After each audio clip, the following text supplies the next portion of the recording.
अस्सलामुअलैकुम। Drama review के साथ मैं आपके साथ हाजिर। कल बेबी बाजी की नई एपिसोड और उसमें जो है कल बहुत ही ज़बरदस्त और शानदार काम हुए।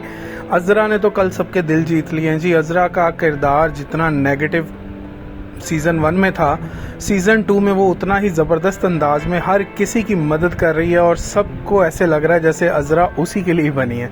कल की एपिसोड जब शुरू होती है तो अस्मा की जो वर्कर थी वो उसके पास आती है और वहाँ आकर वो उससे बात करती है। अस्मा तो उसको ऑप्शन देती है कि तुमने किसी और को ज्वाइन करना है तो कर लो, लेकिन वो तो नहीं मानती। वो कहती है कि मैंने और आपने इसको बिल्ड किया है। खैर, अस्मा कहती है अब कुछ हो नहीं सकता, जिस पे वो कहती है कि नहीं हो सकता है। अगर वो वीडियो बना के डाल सकता है, सब कुछ हो सकता है, तो हम भी वीडियो बना के अपना पॉइंट ऑफ व्यू जो है वो लोगों के सामने रख सकते हैं। इस तरह वो कैमरा लगाते हैं और फिर वो वीडियो बनाना शुरू कर देते हैं। और जैसे ही वो वीडियो बनती है हमें दिखाया जाता है कि मुख्तलिफ लोग उसको देख रहे हैं और वो वायरल हो रही है। इवन वकील भी, जो वकील हैं वो भी उसको देख रहे हैं जिन्होंने इसके खिलाफ जो है वो केस किया। और जगह जगह कॉलेजेस में, स्कूल्स में, घरों में वो वीडियो घूम रही है और होते होते वो वीडियो उस डिज़ाइनर तक भी पहुंच जाती है। तो एक सॉफ्ट कॉर्नर जो है वो डेवलप हो जाता है। उसके बाद क्या होता है कि वो जो वासिफ वो जाता है एक अपनी सोसाइटी के ऑफिस, वहाँ पे वो लड़ाई करता है। तो वहाँ पे उसको उसकी वो पुरानी वाली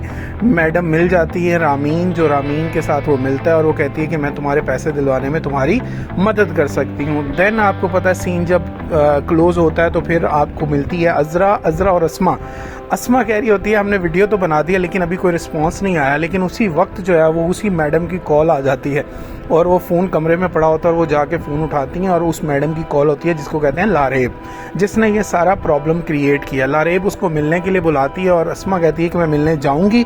लेकिन जब वो वहाँ जाती है तो द ग्रेट करैक्टर, वो ज़बरदस्त करैक्टर अज़रा का वहाँ पहुँच जाता है और जिस गेटअप में वो होती है वो तो देखने से ताल्लुक़ रखता है, जेम्स बॉन्ड 007 बनी होती है। बहुत ही पसंद आया लोगों को वो किरदार उसका। और उस किरदार को करते हुए उसने जो ज़बरदस्त काम किया वो ये कि उसने उस लारेब की वीडियो बना ली और लारेब की वीडियो बनाने के बाद उसने उसे बताया कि तुम कुछ नहीं कर सकती, अब सब कुछ मेरे हाथ में है। खैर, उसके बाद लारेब उससे उसका चेक भी ले लेती है और अस्मा को वो पैसे भी मिल जाते हैं और ये वाली वीडियो भी बन जाती है जिसको वो कहती है कि हम अब इसको वायरल करेंगे। दूसरी तरफ अगर हम देखें तो फुप्पो ने अपना किरदार अदा करना शुरू कर दिया।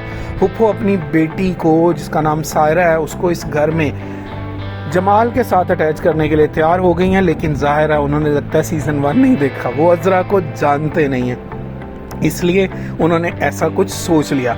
अब होता क्या है कि उसके बाद ये लोग जब खुशी की महफिल में बैठे होते हैं अपने घर में, तो फिर उस वक्त जो है वो फुप्पो कहती हैं कि देखो अस्मा, तुम बहुत ही सादा हो, तुम्हें किसी चालाक इंसान की अपने साथ ज़रूरत है। जब वो ये कहती हैं तो साथ ही फुप्पो अपनी बेटी को उसके साथ अटैच करने की कहती है कि मैं, इसने तो पूरी संभाली हुई थी बुटीक, वहाँ पे जब ये फैक्ट्री में होती थी तो सब कुछ इसने संभाला हुआ था। खैर, इसी काम में फ़रत उसकी मदद करती है, लेकिन साथ ही अज़रा उसको कहती है ज़रा अंदर चलो ना मेरे पास। और अज़रा फिर जाके उसको समझाती है कि तुम ये जो कर रही हो वो अच्छा नहीं कर रही। दूसरी तरफ सीन जब अनफोल्ड होता है तो आपको पता है वो नसीर के साथ छोटा भाई बैठा होता है और वो कहता है मैंने सोसाइटी ऑफिस जाना है।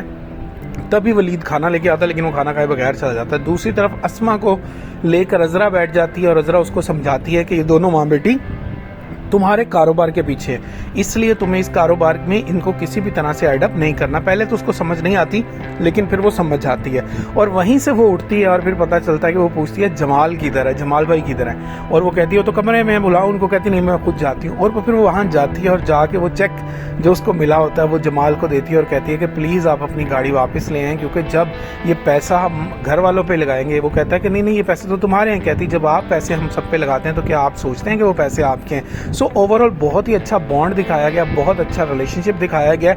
और फिर अगली एपिसोड में हम ये एक्सपेक्ट करेंगे कि अगली एपिसोड में जो हमें टीज़र से पता चला वो ये कि हमारी अगली एपिसोड में एक तो अस्मा की बुटीक जो है वो खुल जाएगी, वो जो डिज़ाइनर है वो अपना केस वापस ले लेगा और जो डिज़ाइनर अपना केस वापस ले लेगा तो फिर होगा क्या, फिर ये होगा जनाब कि अस्मा की बुटीक खुलने की खुशी में एक तो अज़रा जाके उसको दोबारा से इनॉग्रेट करेगी, दोबारा से उसका फीता काटेगी, प्लस वो सारे लोग जो है वो पिकनिक बनाने के लिए जाएंगे सी साइड पे। वहाँ पर जो है वो आपको पता है सायरा जो है वो ज़्यादा ही फ्री हो रही होगी जमाल के साथ और वहाँ पे अज़रा उसे बताएगी कि तुम जिससे टकराने की कोशिश कर रही हो ना वो ऐसा तूफान है जिसने बड़े बड़े सुनामी बर्बाद कर दिए।